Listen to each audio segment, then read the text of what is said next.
हाल ही में नेटफ्लिक्स पर रिलीज हुई एक web series IC-814 the Kandahar hijack series का डायरेक्शन किया है अनुभव सिन्हा ने, जो अक्सर फिल्म मेकिंग को आर्ट की तरह नहीं बल्कि एक हथियार की तरह यूज करते हैं। Why you think that the Muslim are joining terrorism? कल आपके देश के 2 मंत्रियों ने दंगा करने वाले हिंदुओं को फेलिसिटेट किया। पढ़ा आपने? टेररिज्म की शुरुआत किसने की है पता है आपको? टेररिज्म की शुरुआत मुसलमानों ने नहीं की है। करियर की शुरुआती कुछ फिल्मों के बाद इनके अंदर लेफ्टिस्ट का कीड़ा घुसा और पहली बार इन्होंने प्रोपेगेंडा फिल्म बनाई मुल्क। एक डायरेक्टर के तौर पर इन्होंने तुम बिन जैसी बेहतरीन फिल्म से शुरुआत की और उसके बाद आपको पहले भी कहीं देखा है 10, तथास्तु, कैश, रावण जैसी कॉमर्शियल फ्लॉप फिल्में बनाई। लेकिन टैलेंटेड होने के बाद भी इनका करियर चल नहीं पा रहा था। फिर इन्होंने लोगों की आवो हवा पढ़ने की कोशिश की, उनके माइंडसेट को पढ़ा और टैलेंटेड तो थे ही, तो अपने टैलेंट को इन्होंने प्रोपेगेंडा का चोला पहनाया और विवादित फिल्म बनाने की सोची। पहली फिल्म 2018 में बनाई मुल्क। ये फिल्म विवादित रही और चर्चा में भी आ गई।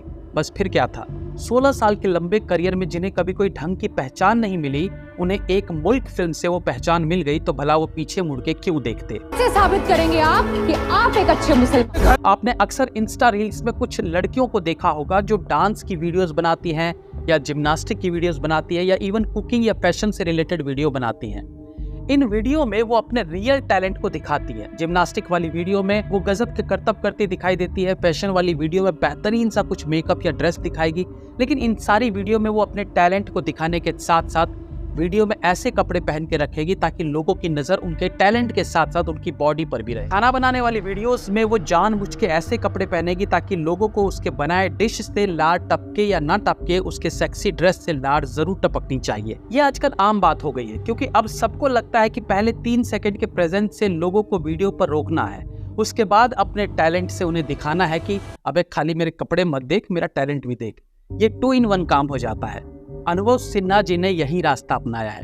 टैलेंटेड होने के बाद भी उनकी फिल्में काम नहीं कर रही थी, दिमाग में लेफ्टिस्ट सोच ने घर बनाया और निकल पड़े अपने मिशन को। ये मुल्क में आतंकवादी से हमदर्दी उसे बेचारा दिखाया। आर्टिकल 15 में तो साहब ने जातियों की ऐसी अदला बदली करी कि बेचारे भगवा रंग के उच्च जाति वालों को ही कटघरे में खड़ा कर दिया। सच्ची घटना में जातियां एकदम उल्टी थी, आपको पता ही होगा इस बारे में। तो फिर लेफ्टिस्ट की सोच पर आधारित एक और फिल्म बनाई जिसका नाम था थप्पड़, जिसमें अगेन एक थप्पड़ से पूरी लाइफ को खराब कर देना महिला का अधिकार बताया गया। इसमें तो उनके साथ उन्हीं के माइंडसेट वाले लोगों ने काम भी किया था, जैसे तापसी पन्नू और दिया मिर्जा। उसके बाद अनेक फिल्म में अगेन देश राज्यों के टुकड़े करने की कोशिश की गई। इसके बाद भीड़ फिल्म, फिर अफवाह फिल्म और अब IC-814 द कंधार हाईजैक। इस सीरीज में टेररिस्ट के नामों में हिंदू नाम यूज किए जाने को लेकर यह सीरीज चर्चा में है। हालांकि मेरा मुद्दा ये नहीं है, क्योंकि वो कोड नेम थे और कोड नेम्स रखना उन टेररिस्ट की सोच थी, अनुभव सिन्हा की नहीं। मैं आपके सामने इसकी बड़ी पिक्चर दिखाना चाहता हूँ। ये सब छोटी चीजें हैं, उसने ये दिखा दिया, उसने वैसा दिखा दिया, उसे छोड़ दीजिए। अनुभव सिन्हा या हंसल मेहता या अनुराग कश्यप ऐसे अनेकों बड़े फिल्ममेकर हैं जो बॉलीवुड में ऐसे प्रोपेगेंडा फिल्में बनाने के लिए जाने जाते हैं जिन्हें पब्लिक एक्सेप्ट भी कर लेती है। बाद में लोग कुछ हो हल्ला करते हैं कि इसमें ये गलत दिखाया, ये गलत दिखाया, भगवान को गलत तरीके से दिखाया है। नॉल प्रॉब्लम ये है कि आखिर इन डायरेक्टर्स को प्रोड्यूसर्स कहाँ से मिल जाते हैं जो इनकी प्रोपेगेंडा वाली फिल्मों पर करोड़ों इन्वेस्ट करने को तैयार हो जाते हैं। जहाँ ये हिंदू को टारगेट करते हैं, उनके भगवानों को टारगेट करते हैं, मतलब जितने लेफ्टिस्ट एजेंडे हैं उन्हें ये सपोर्ट करते हैं। वही कुछ राइट विंगर फिल्म मेकर्स भी हैं इंडस्ट्री में जो पास्ट के कुछ मुद्दों को अपने तरीके से दिखाने की कोशिश जरूर करते हैं, लेकिन वो फिल्में B और C ग्रेड की बनकर रह जाती हैं। ये फिल्में 50 थिएटर में भी रिलीज नहीं हो पाती। एंड इवन जो राइट विंगर्स इन मुद्दों को सपोर्ट भी करना चाहते हैं, वो भी उन पर बनी फिल्मों को नकार देते हैं। क्यों? यह है मेरा आज का सवाल और आज के इस एपिसोड में हम इसी का उत्तर खंगालने की कोशिश करेंगे। आप जब भी लेफ्टिस्ट सोच के डायरेक्टर्स की फिल्में या वेब सीरीज उठाकर देखेंगे, आपको एक चीज का अनुभव जरूर होगा कि यहाँ किसी भी चीज को एक्सट्रीम करके नहीं दिखाया गया है। राजी फिल्म जिस बुक पर बेस्ड थी, उसके ऑथर ने ही कहा था कि राजी फिल्म ऐसी बिल्कुल नहीं बनी जैसे कि मैंने किताब में लिखी है। फिल्म में पाकिस्तानियों को बहुत रहमदिल काइंड ऑफ दिखाया गया, वहीं फीमेल लीड को डरपोक और ऐसे दिखाया गया जैसे उसने इस मिशन पर आकर बड़ी गलती कर दी। ये फिल्म में जब सहमत वापस आती है तो सच्चाई में अगर आप कॉलिंग सहमत पढ़ेंगे तो वो तिरंगा को सल्यूट करती है। राजी में ना तो कोई तिरंगा दिखाया गया, कोई जनगण गाया गया, बल्कि उसको डिप्रेशन स्टेट में लाया गया। पाकिस्तान के फ्लैग दिखाए गए और इंडियन इंटेलिजेंस एजेंसी को नीचे दिखाया गया। ये लेफ्टिस्ट अप्रोच के खिलाफ में इतनी सफाई से काम किया गया। मुल्क फिल्म में सब कुछ अच्छे से दिखाया गया, बस एक छोटा सा पेज डाल दिया गया कि आतंकी के बाप का क्या कसूर था। उन्होंने मुस्लिम आतंकी भी दिखाया, उस पर केस होते भी दिखाया, बस परिवार के प्रति सिंपैथी दिखा दी। अब आम लोगों को लगता है अरे आतंकी को तो जस्टिफाई नहीं किया ना, बस ये चीज न्यूट्रल हिंदुओं को इनकी फिल्म के प्रशंसक के रूप में कन्वर्ट कर देती है। आर्टिकल फिल्म में भी बिना ज्यादा हो हल्ला के सिंपल वे में जाति को चेंज कर दिया। बाकी कल्प्रिट वगैरह का ट्रीटमेंट ऐसे ही दिखाया गया जैसे एक रेपिस्ट का होना चाहिए। ये सब क्या होता है? मीठा जहर। 90 से 95% फिल्म ये न्यूट्रल रखते हैं जिससे किसी को ऑब्जेक्शन नहीं हो। केवल 5% अपना प्रोपेगेंडा ये उसमें डाल देते हैं। अब इनकी हर फिल्म में दिखाए 5% प्रोपेगेंडा को आप एक्सेप्ट करते जा रहे हैं। उस 5% के प्रोपेगेंडा को इन्होंने नॉर्मलाइज कर दिया। 20-25 साल तक ये आपको यही थोड़ा थोड़ा प्रोपेगेंडा दिखाते रहेंगे। एक टाइम पर आके आपको पूरा लेफ्टिस्ट बना देंगे। आपको भी लगने लगेगा कि हिंदू ही एक्चुअली गलत है। वही राइट विंगर का जो फिल्म मेकर होगा उसके अंदर पेशेंस नहीं होता है। वो अपने 2 घंटे की फिल्म में सोचता है कि सारी भड़ास निकाल कर दिखा दे। ये कुछ ऐसा होता है जैसे रियल लाइफ में लेफ्टिस्ट होते हैं, जो पढ़ा लिखा होता है, कूल माइंडेड होता है, अपने विचारों को मिस्री की तरह लोगों के दिमाग में घुसाता है। दूसरी ओर बजरंग दल या कोई भी हिंदू संगठन वो एग्रेसिव हो जाते हैं और नतीजा उनके अच्छे काम भी नेगेटिव वे में देखा जाने लगता है। राइट विंगर फिल्म मेकर जिस भी मुद्दे पर फिल्म बनाते हैं उसे पूरी तरह से एक तरफा करके दिखाता है। उसे लगता है भाई इस फिल्म के बाद तो मैं राइट विंग का सरगना बन जाऊंगा, लेकिन ऐसा होता नहीं है। 2 दिन पहले एक फिल्म रिलीज हुई है, the diary of waste Bengal. Director Sanoj Mishra, unknown actors, खराब screenplay, loud dialogue delivery, costumes से लेकर मेकअप तक सब ब्लंडर। आप देखिए इस फिल्म का सब्जेक्ट कितना खतरनाक था।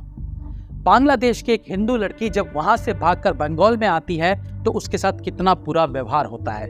मतलब आज के समय में इससे ज्वलंत मुद्दा क्या हो सकता है? फिल्म तो कई साल से बन रही है, लेकिन इसके रिलीज की टाइमिंग ऐसी है कि वाकई में बांग्लादेश से हिंदू भाग रहे हैं और बंगाल में हिंदुओं की क्या हालत हो रही है ये रोज सोशल मीडिया पर देखने को मिल भी रहा है। फिल्म के रिलीज की टाइमिंग इतनी जबरदस्त थी कि अगर ये फिल्म ढंग से बनी होती तो आज ये दूसरी द कश्मीर फाइल्स जैसी निखर कर आती, लेकिन ऐसा नहीं हुआ क्योंकि लेफ्टिस्ट डायरेक्टर सब्र से काम लेते हैं और राइट विंगर फिल्म डायरेक्टर हड़बड़ी में रहते हैं। इसके भी कुछ कारण हैं। एक फिल्म को बनाने में आज के टाइम में जो चीज सबसे ज्यादा मायने रखती है वो है बजट। फिल्म का बजट तय करता है कि फिल्म कितनी रिच दिख रही है। फिल्म का बजट होगा तो बेस्ट कैमरा यूज किया जा सकता है, बेस्ट सिनेमेटोग्राफर हायर किया जा सकता है, बेस्ट एक्टर्स लिए जा सकते हैं, best location, best screen play writer, best VFX, सब कुछ हो सकता है। डायरेक्टर का तो सारा काम बजट अपने आप कर देता है। अच्छा बजट हो तो एक्सपीरियंस्ड असिस्टेंट डायरेक्टर हायर करो। इसके बाद डायरेक्टर को करना ही क्या था, बैठ के देखता रहे बस।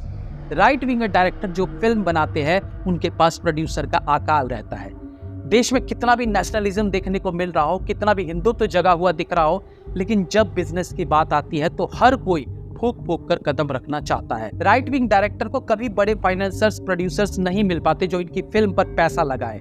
आज भी प्रोड्यूसर्स को अच्छे से पता है कि मुस्लिम को बैड लाइट में दिखाना दर्शकों को पसंद नहीं आएगा या एक्सट्रीम हिंदुइज्म को लोग नकार देंगे। इसलिए producers the diary of waste Bengal या जेएनयू या अजमेर 92 ऐसी अनेकों फिल्में हैं जो सही सब्जेक्ट होने के बावजूद लो बजट के कारण बिल्कुल नहीं चल पाती और प्रोड्यूसर्स इन पर पैसा नहीं लगाते। वहीं लेफ्टिस्ट डायरेक्टर की फिल्मों में महंगे एक्टर्स, अच्छे टेक्नीशियंस, अच्छा पैसा लगा दिखता भी है और बजट कम हो तो भी अपने टैलेंट के दम पर ठीक ठाक फिल्म बना ही लेते हैं। अगर कुछ बड़े डायरेक्टर बड़े बजट के साथ राइट विंग सेक्शन की फिल्में बनाने की कोशिश करते भी हैं तो या तो उन फिल्मों में कुछ नेगेटिविटी निकल के आ जाती है या फिर वो सोशल मीडिया पर किन्हीं कारणों से ट्रोल कर दिए जाते हैं। फॉर एग्जाम्पल आदि पुरुष फिल्म को बनाने के लिए अथाह पैसा मिल गया, बड़ा एक्टर मिल गया, वीएफएक्स पर पैसा बहाने की खुली छूट मिल गई, डायरेक्टर ओम राउत बोरा गए, उन्हें समझ नहीं आया कि इतने सारे पैसे कहाँ लगाए, नतीजा की फिल्म का बंटाधार हो गया। एक्स्ट्रा एक्सपेरिमेंट के चक्कर में फिल्म डूब गई। ये एक मौका था जब रामायण के सहारे हिंदुत्व को जगाया जा सकता था, बट यहाँ फेलियर हाथ लगी। एक एग्जाम्पल है द कश्मीर फाइल्स। बेहतरीन फिल्म, बेहतरीन डायरेक्शन, फिल्म को लेकर सोशल मीडिया पर बहुत कुछ नेगेटिव लिखा गया। लेफ्ट विंगर्स ने फिल्म को प्रोपेगेंडा बता दिया, लेकिन क्योंकि फिल्म वाकई में असल मुद्दों को उजागर कर रही थी, टेक्निकली अच्छी बनी थी, ब्लॉकबस्टर साबित हो गई। अभी कंगना रनौत की फिल्म इमरजेंसी रिलीज के लिए रेडी है, लेकिन उससे पहले ही कंगना रनौत के कुछ इंटरव्यूज में उनकी बोली लाइंस को मुद्दा बनाकर लेफ्टिस्ट का झुंड उनकी फिल्म को लेकर नेगेटिविटी क्रिएट करने में लग गया है। अब कंगना रनौत ने फिल्म बनाई है, बीजेपी की वो लीडर है, तो लेफ्टिस्ट, कांग्रेसी सबको आइडिया लग रहा है कि फिल्म उनके खिलाफ जाएगी, इसलिए पहले से ही ये लोग कमर कसने में लग गए हैं। तो राइट विंग के डायरेक्टर्स के साथ ये प्रॉब्लम है, या तो फिल्म बनाने का बजट उन्हें नहीं मिल पाता, या उनकी फिल्म इस लेफ्टिस्ट्स के सोशल मीडिया पर बिछाए जाल में फंस कर रह जाती है। इन सब बातों से राइट विंग डायरेक्टर्स को क्या सीखने की जरूरत है? आपके पास सिनेमा बनाने की कला के रूप में सोने का अंडा देने वाली मुर्गी है, लेकिन इसे एक ही बार में काट के सोचोगे कि सारे सोने के अंडे मिल जाएंगे, तो ये गलत सोच है। हर फिल्म में थोड़ा थोड़ा चीजों को ठीक करने की कोशिश क्यों ना की जाए।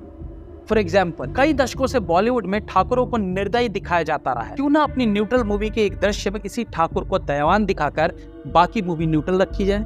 क्यों ना किसी एक फिल्म के एक दृश्य में गांव का सबसे ज्ञानी और ईमानदार आदमी रहीम काका ना होके वहां के मंदिर का पुजारी हो। क्यों ना एक फिल्म डाउरी की जगह एलिमोनी पर भी बनाई जाए, जहां डिवोर्स देकर महिला पति से आधी से ज्यादा जायदाद की अधिकारी बन जाती है।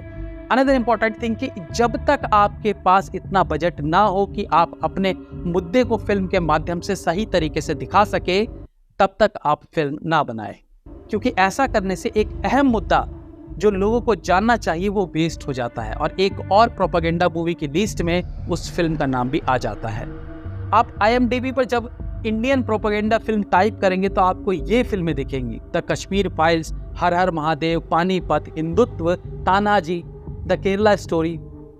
मैं कहता हूं अगर राइट विंग फिल्म मेकर्स अपने देश, संस्कृति, अपने कल्चर पर भी फिल्म बनाएंगे तो वो भी लेफ्ट विंगर्स के लिए प्रोपेगेंडा फिल्म कहलाएगी, और इन फिल्मों से भी हिंदुओं को जगाया जा सकता है। कांतारा एक बेहतरीन उदाहरण है। इस फिल्म से ना हिंदू को प्रॉब्लम थी ना मुस्लिम को, केवल अपने देवता को सेंटर में रखकर फिल्म बनाई और लोगों में अपने देवता के लिए सम्मान बढ़ाने का काम किया इस फिल्म ने। तो ऐसी फिल्में क्यों ना बनाई जाए। बाकी स्लो पॉइजन कैसे चीजों को नॉर्मलाइज कर रही है वो आपको देखना होगा। गाली गलौज हो, सगे संबंधों के बीच संबंध दिखाना हो, युवाओं को नशे का आदी दिखाना हो, ये सब गलत है और आप इन दृश्यों पर आवाज उठाओ, इसे नॉर्मलाइज ना होने दो। फिल्मों में इन्हीं सब को आम कर दिया गया है और बार बार देखने से हमें भी ये सब चीजें आम लगने लग जाती है जो नहीं होनी चाहिए। गाली गलौज, बच्चों का शोषण, नशा, नाजायज प्यार, ये सब गलत था, गलत है और गलत ही रहना चाहिए। जय हिंद, वंदे मातरम।